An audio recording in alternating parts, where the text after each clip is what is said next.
예, 여러분 안녕하십니까? 오랜만입니다. 박제일의 직설사설입니다.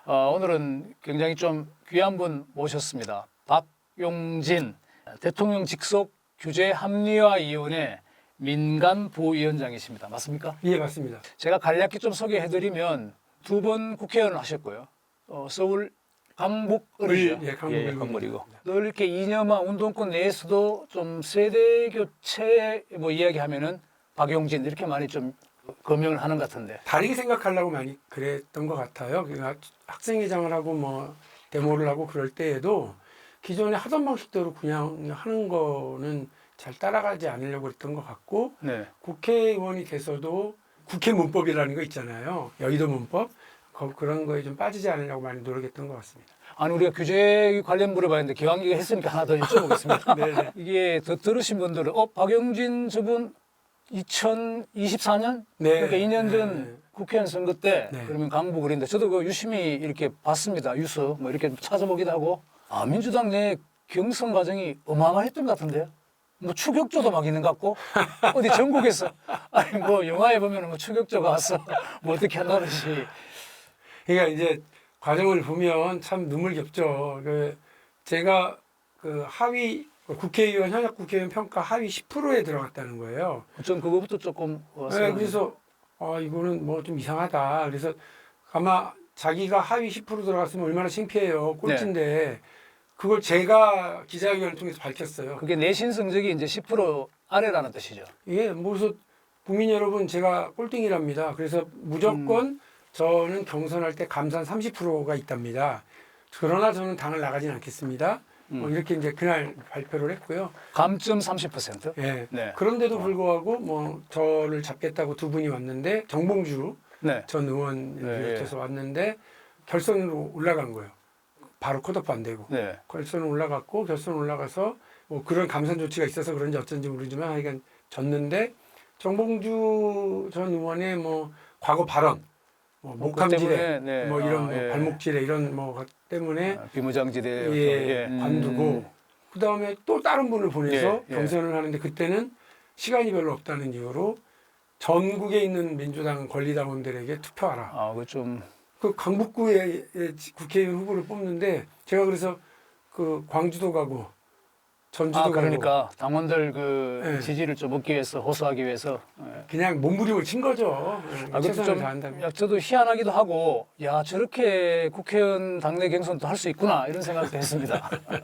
그런 과정이 있었습니다. 어쨌든 그걸 뭐니 언론에서는 뭐 쉽게 말해서 비명 행사 이재명 대통령 편이 아니면 갑자기 뭐 도로에서 죽는다는 뜻인데 그런데 이번에 어쨌든 규제합리화위원회 부위원장 총리급이라 그러더라고요. 총리급 맞습니까? 예. 같은 부위원장 중에 국무총리가 있습니다. 네, 당연직으로. 네. 그래서 이제 회의에서의 역할과 급은 그 위원회에서의 역할은 총리급으로. 그럼 대통령님께서 일종의 박용진 의원을 눈여겨보시고 발탁했는데 그럼 지금은 이제 그 당시 비명 행사 이런 건 다 잊어버리고 비명은 아니시겠네요. 이제 뉴명 아니냐 뭐. 유이재명. 뭐 본명이 있고 뭐 친명이 있고. 그런 것도 있습니까? 너무 복잡하네. 원래부터 이재명 본명. 네, 네. 친하게 지내는 친명, 새로운 이재명, 뉴명 이렇다고는 하는데 저는 사실 그랬어요. 그러니까 이재명 대통령하고 당대표 경선 또 대통령 후보 경선 두 번의 경선을 치르고 서로 비판도 하고 논쟁도 치렀지만 어쨌든 그걸 가지고서 지난 일이잖아요. 그리고 또 총선에서의 그런 쓰라린 과정도 제가 묻고 가는 거지. 정치는 앞을 바라보고 하는 거지. 지난 날을 바라보고 하는 일은 절대 아니라고 저는 생각하고. 조금 설명드리면 그러면 2022년 대선을 말씀하시는 거죠? 예, 2022년 당내 대선 경선에 나오셨다는 거죠? 네, 그래서 그때 뭐 이낙연, 네. 추미애, 이재명, 박용진이 끝까지 남았고 중간에 이제 정세균 후보, 김두관 후보 이런 분들은 레디 하셨죠 그때? 그때 4등 했습니다. 죄송하지만 제법 하셨네요. 예. 그리고 당대표 선거 때 몇 등 했는지 물어보셔야죠. 2등? 2등 했습니다. 2등 했죠. 그건 파격적으로 올라갔는데 그 다음에 이렇게. 근데 대선 당대표는 모르겠습니다만 대선 후보로 좀 그렇게 너무 일찍 나가신 거 아니에요? 좀 간을 너무 빨리 본 거 아닌가요, 그게? 그렇게 평가하는 분들도 있고 저도 지금 생각해 보면 준비가 많이 안 됐구나. 근데 또 네. 정치라고 하는 건 저기 강바닥에 퇴적층이 이렇게 쌓이듯이 세월이 가면서 계속 쌓이는 것 같아요. 말씀하시는 그런 2024년 총선 경선에서 그 쓰라린 과정은 저를 또 키우는 과정이었어요. 그러니까 지금 영남일보에 와서 이렇게 논설 실장님하고 말씀 나누는 중에도 그 얘기를 하면서 기억하고 계시잖아요. 네. 이게 저한테는 일종의 이제 에너지가 쌓이는 거라고 생각하고 대통령 선거 경선도 그 과정에서 많은 준비를 하는 과정이 저에게는 학습 과정, 단련 과정, 정치 근육을 키우는 과정이었던 걸로 저는 생각합니다. 이재명 대통령이 들어와서 지금 규제 합리화위원회로 바뀌었습니다. 전에는 뭐 규제 개혁위원회 개혁위원회. 예. 아니었습니까? 이번에 맞습니다. 바뀐 거죠. 예, 1998년 김대중 정부 들어서고요. 행정규제 기본법이라고 하는 법을 제정해서 규제 개혁위원회가 있었고 그때는 위원장이 국무총리입니다. 근데 지금은 규제합리화위원회로 법을 개정해서 대통령이 위원장이고요. 국무총리와 민간 부위원장들이 함께 하고 그러면은 있습니다. 약간 규제 개혁이라는 게 뭐 진보 정권에서는 좀 진보 정권 아무래도 규제를 만들려고 하는 뭐 죄송하지만 습성이 강하지 않나요? 그렇지 않습니다. 이게 대한민국의 발전과 오히려 맞닿아 있는 거라고 보시면 될 것 같은데요. 대한민국이 이제 산업화 과정을 쭉 겪으면서 보면 우리가 따라가야 될 선도 국가들이 있었습니다.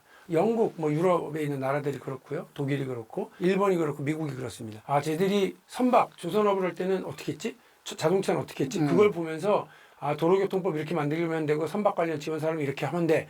그러니까 이것만 해! 라고 만들었거든요. 이 가이드죠. 가이드가 제도고 제도가 바로 법률인데 이런 것들이 세월이 지나니까 거추장스러워지고 안 맞는 거예요. 그럼 빨리빨리 없애야죠. 정보화 시대로 진입하던 김대중 정부 시절부터는 산업화 시절에 만들어졌던 제도를 빨리빨리 없애는 쪽에 훨씬 더 힘이 많이 실렸던 겁니다. 지금은 근데 왜 규제 합리화냐? 규제를 만들어야 돼요. 어떤 경우는. 그렇겠죠. 예, 새로운 영역이 생기면 그렇습니다. 그러니까 우리가 따라 배울 수 있는 나라가 앞에 없어요. 이제 대한민국이 선도 국가인 분야가 많습니다. 그런 부분에서는 우리가 룰과 가이드를 만들어야 플레이어인 기업들이 안심하고 뛰어놀 수가 있는 상황이 되거든요. 네. 그러면 요즘 뭐 AI 이런 쪽의 부분, 뭐 정보화 시대에 뭐 4차 산업 시대의 규제를 개척하기도 하고 만들기도 하고 기존에 있던 걸 없애고 좀 합리화시키기도 하고 뭐 네. 이렇다 보면 됩니까? 시대는 바야흐로 이렇습니다. 박정희 대통령이 1968년도에 네. 경부고속도로를 깔아요. 그렇죠. 근데 그때 대한민국이 2,400억밖에 없는 정부 예산에 500억을 투입하는 대규모 공사. 네. 야당이 다 반대했으니까요. 민주당 쪽이 야당 반대. 들어놓았다 그러네요. 네, 네. 그러니까 네. 그때 대한민국에 바퀴 달린 자동차가 10,000대도 없는데 누구 타고 댕기라고 그런 걸 만드냐라고 하면서 반대를 했습니다. 그러나 그때 경부고속도로가 안 깔렸으면 대한민국의 10년 뒤에 만들어진 산업화는 없었던 거예요. 네. 저는 그게 되게 중요한 일이라고 생각합니다. 그리고 30년이 지나서 김대중 정부가 초고속 인터넷 고속도로를 깝니다. 그렇죠. 72조 8천억밖에 없는 정부 예산에 무려 10년 동안 80조를 투입하기로 결정을 합니다. 초고속 인터넷 고속도로가 대한민국의 정보화를 이끌었고요.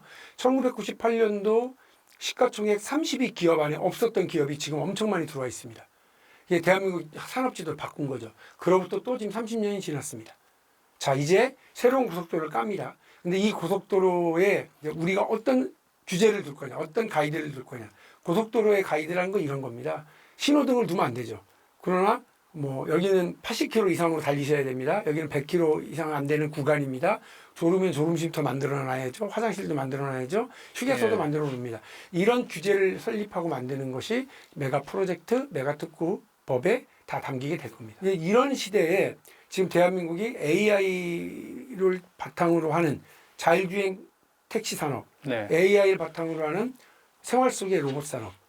그래서 아마 제가 알기로 자율 로봇 특구로는 대구가 될 가능성이 상당히 있고 실증 도시로 여기가 대구 지적되기도 하고 지능형 주행 시험장도 있을 거예요. 굉장히 한 20여 년 전부터 우리는 많은 노력을 했습니다. 광주가 네.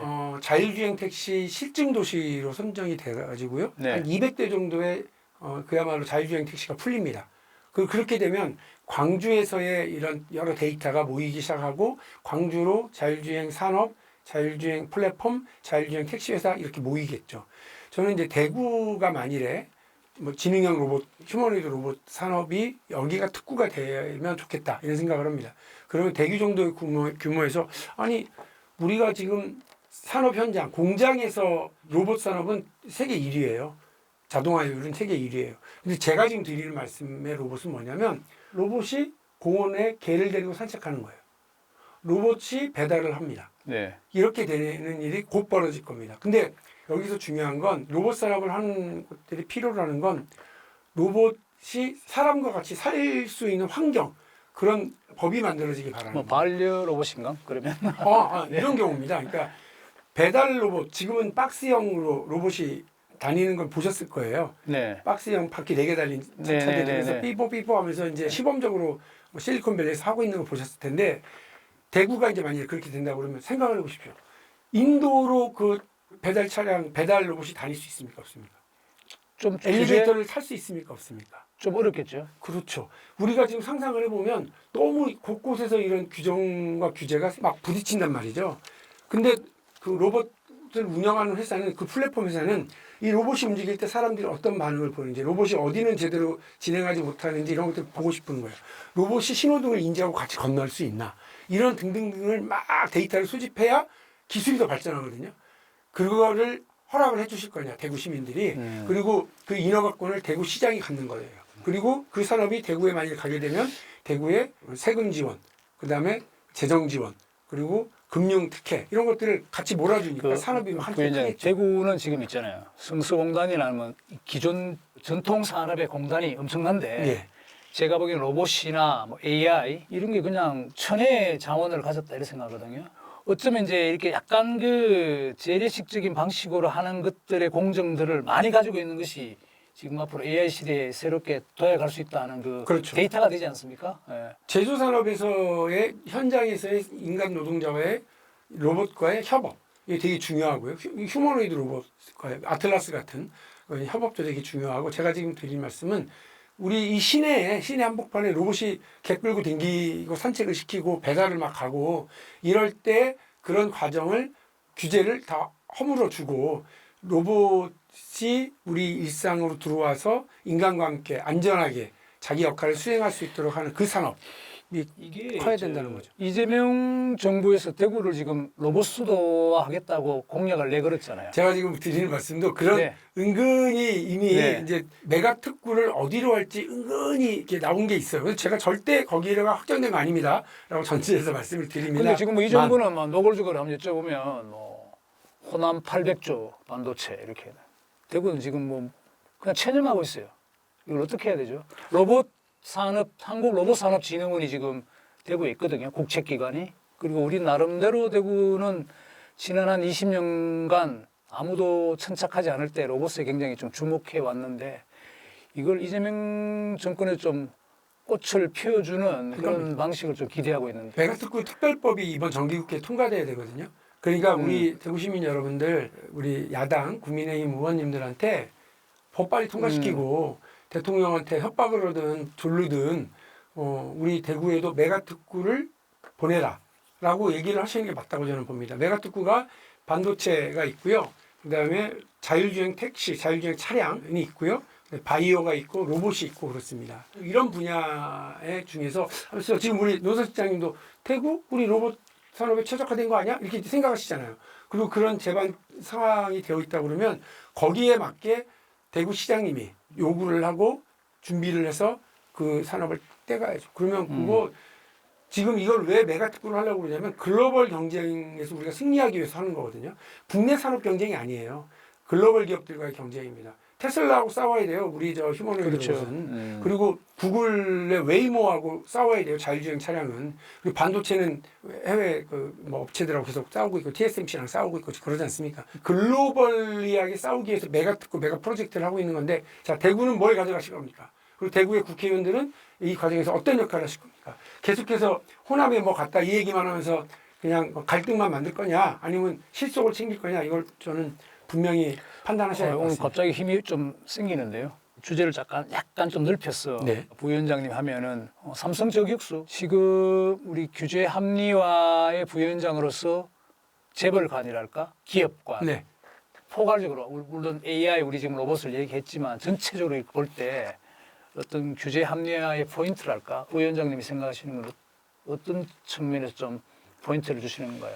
우리 동네에 우리 네. 주변에 빵집은 빵집 네. 사장님 겁니다. 그렇죠. 중국집은 중국집 사장님 겁니다. 네. 그러나 상장기업, 주식회사는 네.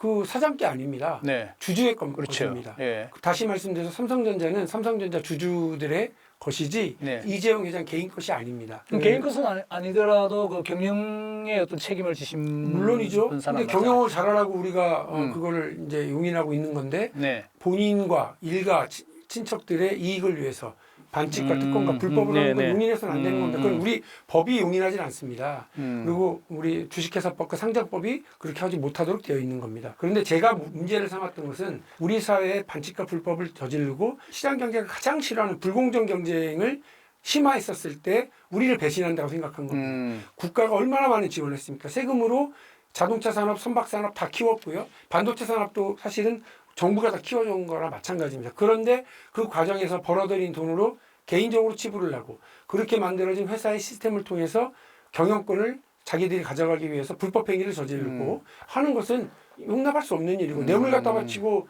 정치인들한테 뒷돈 갖다 주고 이렇게 하라고 기업을 키우라고 그러는 게 아니지 않습니까? 그런 부분에 대한 감시자로서의 박용진은 여전히 기업에 대한 감시자 맞습니다. 그러나 기업은 시장 경제의 핵심이고 우리 국민 경제의 가장 견인차 역할을 하는 존재입니다. 그 기업이 제대로 성장할 수 있도록 도와주는 건 제가 그 역할을 잘 해오려고 노력을 했고요. 그동안 상법 개정안을 내고 자본시장 개정법을 내고 했었던 모든 이유는 누구를 괴롭히고 기업을 괴롭히려고 그런 것이 아니라 기업이 기업 오너 일가의 잘못된 간섭으로부터 기업 오너들의 부당한 개입들을 막기 위한 몇 가지 조치였거든요. 코스피 3천도 못 가던 대한민국 자본시장이 지금 조금 내려앉았습니다만 8천 넘어서 9천까지 원래 이게 박용진 의원 당시에 이게 많이 주장하던 것들이 이번에 맞습니다. 이재명 정권 들어와서 반영이 된 거예요, 많이? 제가 상법 개정안을 해서? 네. 재선이 되자마자 냈고요. 첫 번째로 냈고 꼬리표가 여기 있었구만요. 예, 저는 그때 상법 개정안을 뭐라고 불렀는지 아세요? 제가 유치원 할 때 유치원 3법 이렇게 했잖아요. 그때 뭐라고 붙였느냐면 네. 코스피 3천법이었어요. 아 그래요? 그 법이 통과되면 3천이 될 2000 거야라고 정도 할 때, 얘기를 하면 저도 사실은 못 믿었어요. 이 법 바뀐다고 될까? 근데 그 법이 이번 이재명 정부 들어서면서 바뀌면서 5천을 금방 돌파해버렸잖아요. 그만큼 시장은 부당한 개입과 기업 오너 일가들의 부당한 행태가 기업을 옥죄고 있고 불투명성, 시장이 가장 싫어하는 투자자들이 제일 싫어하는 게 투명하지 못한 거거든요. 투명성을 드러내면서 자본시장도 많은 변화가 있었습니다. 그러면은 기업도 우리가 흔히 이야기하듯이 뭐 기업 내 경영에서 기업의 상권 분립이랄까 이런 것들을 좀 확실히 구현해야 된다는 거죠. 정치에도 상권 분립이 그게 있듯이. 경제의 민주화죠. 그죠? 기업 오너가 여러 가지 판단들을 합니다. 되게 중요한 판단을 하죠. 이재용의 판단, 최태원의 판단이 네. 기업의 운명을 좌지우지합니다. 네. 그거는 최대한 잘할 수 있도록 집행부와 시스템들이 하죠. 그러나 이거를 견제하는 역할을 누가 하느냐? 이 사회가 원래 하는 겁니다. 그냥 조기 껍데기처럼 앉아있고 꼬다른 보리자루처럼 거수기 역할만 하잖아요. 이래서는 안 되기 때문에 주총에서 어떻게 이 사회를 구성할 건지를 변경시킨 것이 상법 개정안의 핵심입니다. 그러면 기업을 바라보는 정치인 박용진은 과거 20대, 30대 뭐 민노당 소속으로서 이렇게 출마할 당시와 지금 규제합리화위원회 위원장으로서 했던 그 시각은 좀 그래도 진화? 네. 뭐 좀 됐다고 봐도 되겠습니까? 진화 발전했고요. 그래서 여전히 똑같은 인식.